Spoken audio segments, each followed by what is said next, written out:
2025년 온 천하의 예언가들이 한국 땅에 시선을 집중하고 있다네. 수백 년을 이어 전해 내려온 예언들이 이르기를 조선에서 천하를 구원할 성인이 나타날 것이라 예견하였으니 이를 어찌 믿지 않겠는가? 오늘은 세상에 이름난 예언서들이 2025년의 한국을 어떻게 가리키고 있는지 그 예언과 해석을 함께 살펴보려 하네.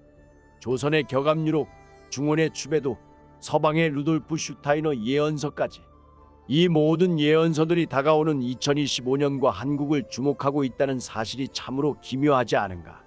2000년이 넘는 세월 동안 인간은 천지의 이치를 탐구하며 신령한 뜻을 구하려 했고 그 과정에서 천지의 예언들은 때로 세상에 전해졌네. 수많은 세월을 지나 천지가 큰 변혁의 시기를 맞이할 때마다 예언의 구절들은 만민을 향해 울림을 주었고 이 예언들은 곧 다가올 시대의 큰 길을 가리켰다네. 오늘날 2025년에 이르러 옛 예언서들은 하나같이 동방의 조선 땅에 주목하고 있으니 이는 하늘이 새 시대를 열어갈 성인의 출현을 예고한 것이라 할 수 있겠지. 실로 천지가 경이로운 예언으로 충만한 이 시기에 조선에서 나타날 구원자의 예언을 풀어내는 것은 우리에게 무겁고도 신령한 의미를 지니고 있다네. 지금부터 그 몇 가지 예언을 알아보겠네. 남사구의 격암유록. 격암 남사구 선생은 조선 중종 4년에 탄생하여 선조 5년에 이르러 63세로 생애를 마감한 인물이네. 그는 천문과 지리, 풍수에 두루 능통하였으며 명종 때에는 궁중에서 나라와 백성을 위한 제사를 주관하는 사직 참봉의 벼슬을 지냈다네. 격암유록은 약 450년 전 남사구 선생께서 신인으로부터 전해받은 예언서로서 그 서두에는 남사구 비결 편의 출처가 분명히 기록되어 있다네. 이 예언서에는 2025년에 우리 땅에 등장할 한 인물에 대한 예언도 포함되어 있다네. 자, 이제 격암유록에 담긴 2025년의 예언 내용을 함께 살펴보도록 하세. 궁궁을, 즉 백십자는 하늘과 땅의 진리라는 것을 알라. 지폐에만 눈이 벌건 사람은 백십자가 보이지 않을 것이다. 만천하 백성들이 원한을 푸는 세상이 될 터인데 선한 사람은 살리고 마귀는 불로 쳐서 멸망시켜 버리는 하늘의 심판의 날이다. 성경은 하늘에서 말씀해 주신 예언서다. 이 성경 말씀은 털끝만큼도 어긋남이 없을 것이다. 그러므로 성경은 참 경전이다. 언젠가는 미친 것처럼 술 취한 것처럼 어머니를 부르는 소리가 들릴 것이다. 이때가 되거든 좌우를 돌아보지 말고 앞으로만 나아가라. 세상에는 그런 사람이 있을 것이니 세상 만물을 공정하게 살펴보아라. 그 사람은 진사년에 나와서 천하를 통일할 것이다. 황금의 눈이 어두운 사람은 그 속에서 빠져나오기 힘들 것이다. 남쪽 조선으로 보낸 비결을 보라. 비결문 속에 모든 것이 숨겨져 있다. 동양과 서양에 다 같이 말세를 알리는 예언서를 보냈다. 이 예언서들은 하느님께서 신인을 보내 미리 알려준 글인데도 세상 사람들은 알지를 못하는구나. 슬프다. 세상 재앙이 한꺼번에 일어나는 날이 멀지 않았는데 이것을 깨달은 자 그동안 몇이나 될까? 먼저 이 사람은 부처님이 보낸 현인이시며 몇 천년을 두고 하늘에서 예정하신 일이었다. 이 구세주에 오는 미륵불이 세상에 오신 것이다. 이때가 되면 온 세상은 혼돈해지고 우리나라 땅에 떨어지는 감당할 수 없는 어지러운 세상이 될 것이다. 악신은 새 세상에 영영 없을 것이다. 궁궁, 즉 백십자가, 이것은 참 불교며 백십자를 통해 오시는 구세주는 미륵불이다.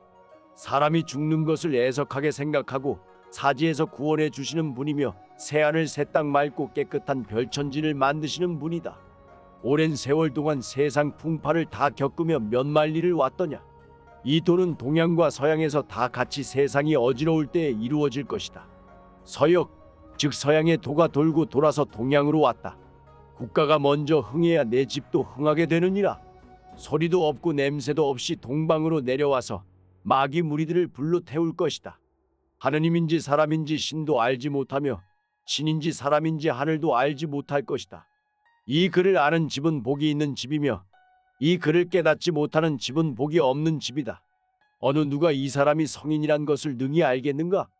이 사람은 세상에서 온갖 시비를 가장 많이 겪는 사람으로 이 사람이 곧 성인이니라. 미륵불께서 세상에 나오신 것이며 만법의 교주로서 유교, 불교, 기독교 등 모든 종교를 통합하여 하나 되게 하시려고 이 땅으로 두 번째 오신 분이다. 이렇듯 격압유록은 서기 2024년에서 2025년 곧 진사년에 이르러 천하를 심판하고 만민을 하나로 통합할 인물이 조선에서 나타날 것이라 예언하고 있다네. 남사구 선생께서 약 450년 전 예언한 진사년이 이제 우리 눈앞에 다가왔으니 이는 실로 하늘의 뜻이 이루어지려는 징조가 아니겠는가? 예언은 황금과 물질에 집착하는 자들에게 다가올 어려움을 경고하고 있으니 이는 세상에 넘치는 욕심과 탐욕을 경계하는 가르침이라 하겠다. 물론 예언이 반드시 이루어진다는 보장은 없으나 지금 시대의 문제를 꿰뚫어 보는 듯한 경각심을 우리에게 일깨워주고 있다네. 심판이 임하든 임하지 않든 물질에 빠진 우리 시대의 허물을 돌아보게 하는 경고임은 분명하지 않겠는가?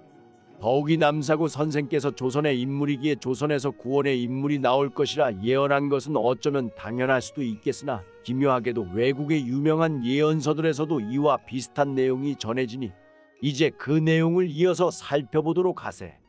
루돌프 슈타이너. 루돌프 슈타이너는 오스트리아에서 태어난 철학자이자 교육자요, 영성의 깊은 뜻을 꿰뚫은 인물이었네. 그는 생애에 걸쳐 영성과 과학을 아우르는 다수의 서책과 논문을 남겨 인간의 육신을 영적 그릇이라 일컬었고, 이 그릇은 다른 실체에 의해 점령될 수 있다 하였지. 서기 1912년 슈타이너는 스위스 케른에서 인지학 협회를 설립하였으니 그 목적은 신비사상의 지혜를 학문으로서 체계화하고 인간이 스스로의 내면을 자각하여 천명에 이르도록 인도함에 있었네. 슈타이너는 이 물질의 경계 너머에 영적 세계가 있음을 확언하였으며 이 깨달음을 전하고자 유럽 대륙을 누비며 무려 6,000회 이상의 강연을 열었다 하네. 그의 강연에는 동지와 제자들이 구름같이 모여들었으며 그들은 오늘날에도 교육, 예술, 의학, 건축 등 다방면에서 그 가르침을 이어가고 있다네. 슈타이너는 영적 세계를 탐구하는 과정에서 미래를 내다볼 수 있었다고 전해지네. 서기 1917년 그가 공산주의가 약 70년간 존속할 것이라 예언한 바 있으니 이는 곧 공산주의 국가로 태동한 소비에트 연방을 의미했더라. 그의 예언대로 70년이 지난 1991년에 소비에트 연방이 붕괴하면서 사람들은 그의 영적 능력의 경탄을 금치 못하였다네. 그 외에도 슈타이너는 독일이 유럽의 불행을 초래할 것이라거나 오늘날과 같은 전염병의 창궐까지도 예언하여 세간의 주목을 받았지. 그가 특히 주목한 바는 2025년이었는데 이해의 세계 인구가 크게 줄어드는 사건이 일어날 것이라 하며 다음과 같은 심오한 말을 남겼다네. 인류 문명의 대전환기에는 반드시 새로운 문명과 삶의 원형을 제시하는 성배의 민족이 나타나는 법이다. 그 민족은 개별적으로나 집단적으로 탁월한 영성을 지니고 있으나 오랜 세월 외세의 침탈과 내부의 폭정으로 억압당하여 삶과 세계에 대한 고귀한 이상과 꿈을 내상처럼 품고 살아온 자들이다. 로마 제국이 지배하던 지중해 문명시대의 전환기의 이 성배는 이스라엘 민족에게 맡겨졌으나 현대라 하는 보다 근원적인 전환기에는 이 성배의 민족이 동방의 극동에 자리하고 있도다. 이제 그 민족을 찾아 경배하며 온 힘을 다해 그들을 도와야 할 것이다. 루돌프 슈타이너는 서기 2025년에 이르러 큰 시련이 닥쳐올 것을 예언하며 그러한 문명의 대전환기에 나타날 성배의 민족이 이번에는 동방의 극동에 자리하고 있음을 언급하였네. 슈타이너가 창시한 인지학은 일본에서 크게 발전하여 그 뜻을 깊이 따르던 일본 인지학회 회장 다카하시 이와오 또한 그 민족이 일본일 것이라 믿고 고국으로 돌아왔더라. 그러나 그는 이후 여러 고서와 문헌을 통해 동방의 여러 나라 역사를 면밀히 탐구한 끝에 그 성배의 민족이 바로 한국의 한민족임을 깨닫고 확신에 이르렀다네. 이는 단순히 한민족의 역사적 고난에 대한 이해를 넘어 그 민족이 지닌 영적 에너지가 현대 문명을 새롭게 이끌 초석이 될 것임을 깨달은 것이었지. 이 사실을 한국의 시인 김지하에게 털어놓은 일화는 지금도 널리 알려져 사람들 사이에 전해지고 있다네. 금지된 예언서 추배도. 추배도는 예로부터 중국에서 전해지는 예언서로 약 1400년 전 당나라 태종이 국운에 깊이 관심을 가져 당시 저명한 천문학자 이순풍과 관상가이자 풍수지리 전문가 원촌강에게 그 집필을 맡겼다 하네. 이 예언서는 총 60장으로 이루어져 있으며 그중 5을 제외한 55개의 예언이 이미 맞아떨어졌고 나머지 5 예언도 곧 실현될 것이라 전해진다네. 특히 그중 59번째 예언이 격압유록과도 유사한 내용을 담고 있어 실로 신묘하게 여겨지지 않는가. 59번째 예언에는 국경도 정부도 그리고 너와 나의 구별도 없는 세상이 도래하여 천하 만인이 한 가족이 되어 크게 화합하며 함께 살아간다는 내용이 담겨 있도다. 그때에는 한 인물이 인류의 행복을 위해 온 힘을 다하여 미래를 결정하니 그 세상에서는 인종과 민족의 차별이 사라지고 동서남북의 경계 또한 무의미해진다네. 바로 이 한 사람에 의해 대동세계가 이루어진다는 것이니 이는 곧 천하가 하나로 합쳐질 대전환의 시대라 할 수 있겠네. 주베도에 나타난 한 사람에 대한 묘사는 실로 심오하다네. 예언서의 구절에 따르면 묘지간 궐상유리 파루견동 옹옹이라는 문구로 그 인물을 비유하고 있네. 여기서 묘지간이란 묘와 오 사이, 즉 진사년을 가리키니 이는 성인이 진사년에 나타나거나 그해 출생한 인물임을 암시하네. 그리고 이 진사년이란 다름 아닌 서기 2024년과 2025년 바로 오늘날 우리 앞에 닥친 해들이지. 더욱 기이한 것은 한국의 3대 예언서 중 하나인 정감록에도 진사년에 이 땅에 세계의 구원자가 등장한다는 예언이 적혀 있다는 점이라네. 이에 대해 일부 예언 해석자들은 한국에 나타날 성인이 바로 세계의 평화를 이끌고 구원을 실현할 인물이라 해석하고 있지. 이렇듯 중국의 금서인 주베도 또한 진사년에 세상을 하나로 통합할 인물의 출현을 예언하고 있으며 그 내용이 한국의 예언서인 격암유록과 정감록에 담긴 바와 정확히 부합한다니 실로 신령한 인연이라 아니할 수 없도다. 서로 다른 시공에 존재했던 예언들이나 그 메시지가 하나로 꿰어져 일치하는 모습은 실로 경이롭도다. 모든 예언을 맹신할 필요는 없으나 신령한 통찰을 지닌 예언자들이 남긴 이 말씀들 속에는 천지의 깊은 이치가 담겨 있지 않겠는가? 허망한 물질의 굴레를 벗어나 내면을 밝히는 성숙의 지혜로 이를 받아들이는 것이 옳을 것이니라.